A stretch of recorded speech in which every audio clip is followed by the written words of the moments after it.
Welcome back to The Basement. I'm Steve Lewis.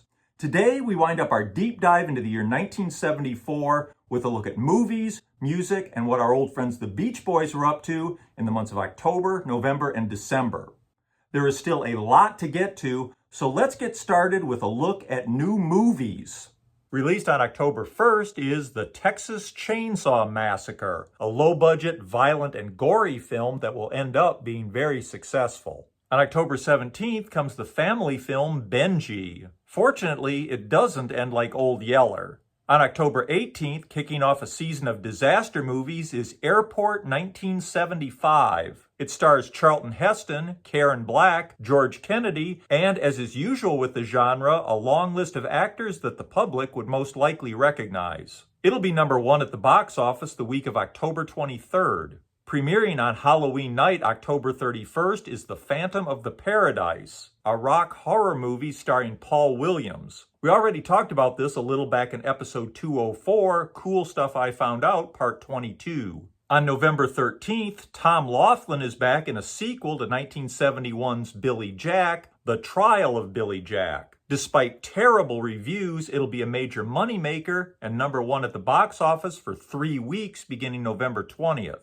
Also released on November 13th is The Life and Times of Grizzly Adams, a low-budget family film playing on the back-to-nature movement of recent years. It tells the story of a 19th century frontiersman with an uncanny affinity for wild creatures. It stars Dan Haggerty. It'll be successful at the box office and, in 1977, inspire a TV series of the same name. Released on November 15th is Lenny, a critically acclaimed biopic starring Dustin Hoffman as troubled nightclub comedian Lenny Bruce. Also released on November 15th is Earthquake. Charlton Heston had just survived Airport 1975 less than a month earlier. Now he faces the big one in Los Angeles, an earthquake presented in Sense-Around, in which very low-frequency speakers are used to make the theater rumble slightly to give viewers the feeling that they're in an earthquake themselves. I experienced it at the time, and it kind of worked. At the risk of spoilers 50 years on,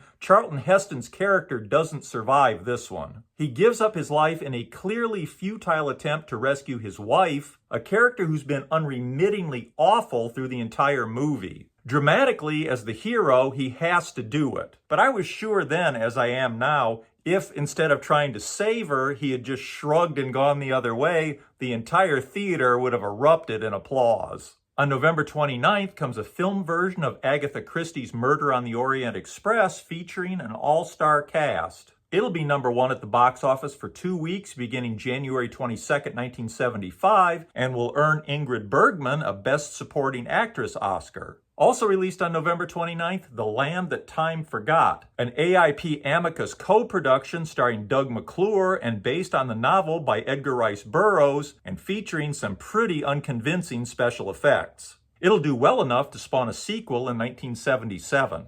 On December 9th, Alice Doesn't Live Here Anymore, starring Ellen Burstyn and Chris Christopherson and directed by Martin Scorsese, opens in Los Angeles in a limited engagement for Oscar consideration. It'll go into wide release early in 1975 and will be number one at the box office for 2 weeks beginning April 30th, shortly after Ellen Burstyn wins the Best Actress Oscar for the title role. The film will also inspire a sitcom which will begin on CBS in 1976. Released on December 14th is The Towering Inferno. Along with Earthquake, it's the other blockbuster disaster movie of the season. It stars Paul Newman and Steve McQueen. It'll be number one the week of January 15th and again for 5 weeks beginning February 12th. Mel Brooks is already following up on his success with Blazing Saddles with a parody of Universal monster movies in general and Son of Frankenstein specifically. It stars Gene Wilder in the title role as young Frankenstein.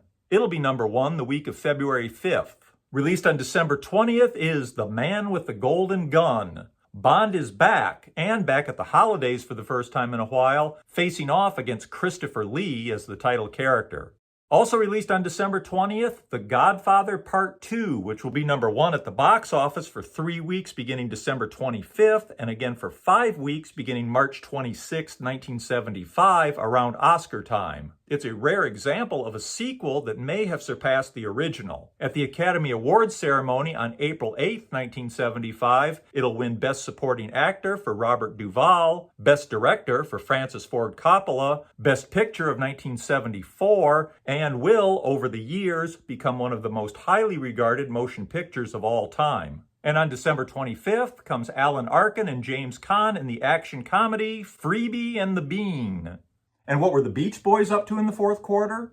On October 8th, the excellent Wishing You Were Here from Chicago 7 is released as a single featuring Carl, Alan, and Dennis on backing vocals. Their appearance is well publicized and adds to their growing cred as a force in modern rock music. It'll spend 2 weeks at number 11 beginning November 30th. On October 28th, Warner Reprise follow up their repackaging of Wild Honey and 2020 as a double set, with a double set repackaging Friends with Smiley Smile. It'll go to number 125 for 2 weeks beginning November 30th, which is not bad when you consider that Smiley Smile had gone to number 41 when it was released in 1967, and Friends went to 126 in 1968, meaning that it peaked 1 slot higher on the re-release package in 1974 than it had when it was new. In early October, the Beach Boys, including Brian, convene at the hottest studio in the world, Jim Garcio's Caribou Ranch in Colorado, to at last begin work on a new album. With it being nearly 2 years since their last studio album, Holland, and with the unexpected momentum the group has gained in the last few months, the time is certainly right. Unfortunately, little of any consequence is recorded, certainly nothing to constitute an album, and Brian soon insists on returning home. Sessions continue at Brothers Studio in Santa Monica, which are seemingly no more productive than the Caribou sessions.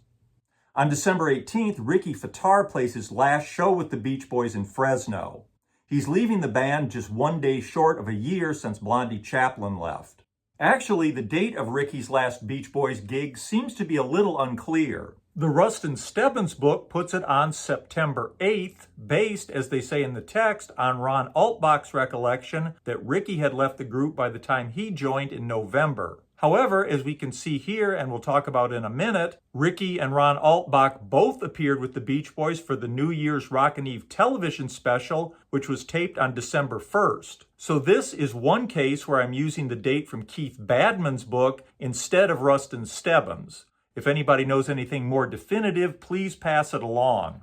And though we can see he's still with the band on December 1st, the November 16th edition of Billboard says, Ricky Fataar, Beach Boys drummer since 1972, left to join Joe Walsh's new band. It could be that Ricky had given notice but hadn't actually left by November 16th, or the December 1st appearance on New Year's Rockin' Eve might have been a one-off filling in for Dennis, who was definitely absent. Ricky will tour with Joe Walsh early in 1975, but for recordings, Walsh seems to have stuck with his longtime drummer Joe Vitale. In any case, by the end of 1974, the group is down to the original 5 members, with Dennis returning as the group's official drummer. It may be because the Beach Boys are largely a family business, but I can't think of any other group that ever returned to their original lineup through attrition, that is, having every non-original member quit. On December 23rd, though I'm sure it flew under nearly everybody's radar at the time, there was finally a new studio release from the Beach Boys, the holiday single Child of Winter. It's written by Brian and Stephen Kalinich, who had written lyrics with Dennis on Friends, and interpolates the song Here Comes Santa Claus. The original melody is largely built around a boogie-woogie riff Brian has become fond of, which will eventually develop into Ding Dang. I've always thought it sounded like a track that had been improvised and recorded in one session, though when he joined us on the channel back in episodes 131 and 132, Stephen Kalinich told us that he had written the lyrics first and Brian had set them to music. He also said that there were other members of the group that didn't want the single released. The B-side is the previously released Susie Cincinnati. Being a Christmas single coming only 2 days before Christmas, it was barely released and hardly distributed. We talked about this pretty extensively back in episode 96. It'll be one of the more obscure and hard to find releases of the Beach Boys' career. We'll return to the Beach Boys in just a minute. First, let's look at the last record charts of 1974.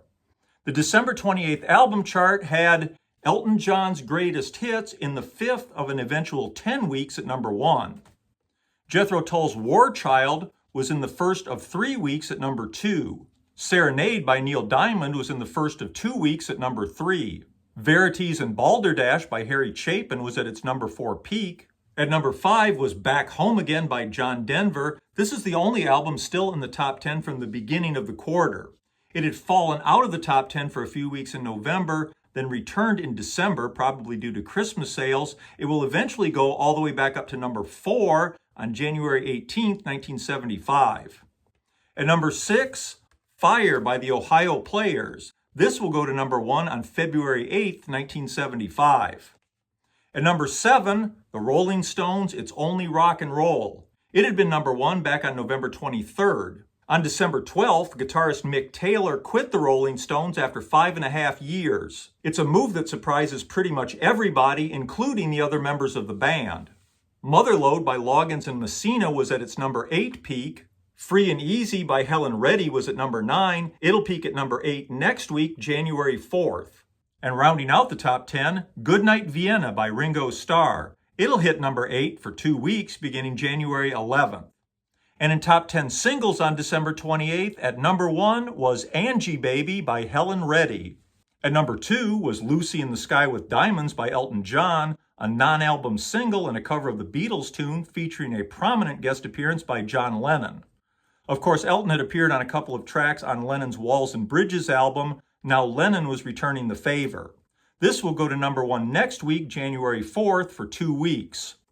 You're the first, the last, my everything by Barry White was at number 3. It'll go to number 2 next week, January 4th, for 2 weeks. At number 4 was Kung Fu Fighting by Carl Douglas. The Kung Fu TV series had been running on ABC for more than 2 years, and as we talked about when we discussed 1973, there had been a craze for Hong Kong-produced martial arts films in the US since early in that year. Now, finally, there was a Kung Fu hit song. It seems like this song was singled out by a lot of critics at the time as an example of how bad music was getting. It's undoubtedly a novelty song, but I always found it energetic, catchy, and a lot of fun. It had been number 1 for 2 weeks beginning December 7th. Harry Chapin's Cats in the Cradle was at number 5. It had been number 1 1 week earlier on December 21st. At number 6 was the two-sided hit from Paul McCartney and Wings, Junior's Farm and Sally G. Apart from the UK-only B-side Zoo Gang, this was the first new release from McCartney and Wings since Band on the Run about a year earlier. Funny that both sides of the single specify that it was recorded in England.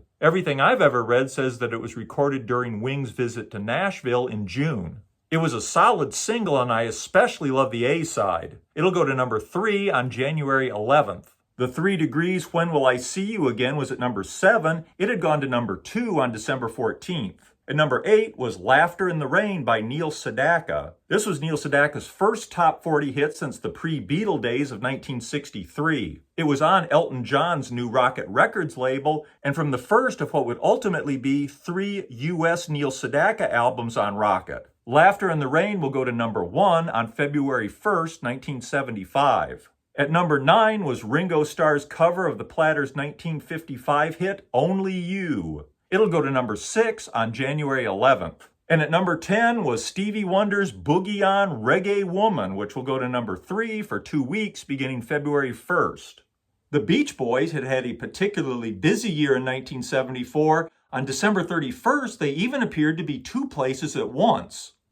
As they'd done last year, they closed out 1974 with a show at the Long Beach Arena. Meanwhile, on television, the Beach Boys, minus Brian and Dennis, appear on New Year's Rockin' Eve. Now in its 3rd year, this year's event is billed as Chicago's New Year's Rockin' Eve 1975. It's hosted by Chicago and had been recorded at a 1930s themed party at MGM Studios back on December 1st. It airs on ABC as part of their late-night series, ABC's Wide World of Entertainment. In addition to the Beach Boys, Chicago's guests are the Doobie Brothers, Herbie Hancock, and Olivia Newton-John. The show's introductions are meant to mimic the style of a 1930s radio announcer. After Jim Pankow announces, "The rippling rhythm of America's sweethearts, the Beach Boys," the group kicks off the proceedings with a performance of Good Vibrations.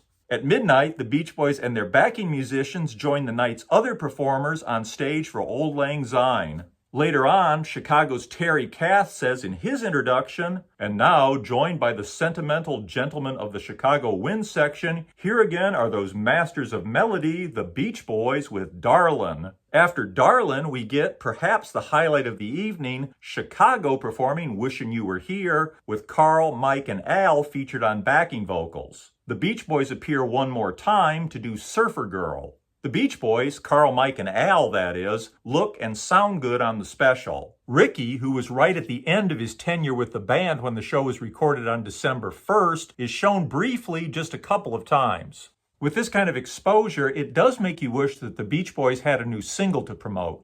In any case, at year-end, the Beach Boys were on an unexpected roll, and it seemed certain that they'd follow up their 1974 success with some new material in 1975. And that brings us to the end of 1974. Hope you enjoyed it. As always, I look forward to your comments. Next time, we'll move on to different times and different topics. Please join me for that. Meanwhile, hit like if you don't mind, subscribe if you haven't. Have a great week. Bye.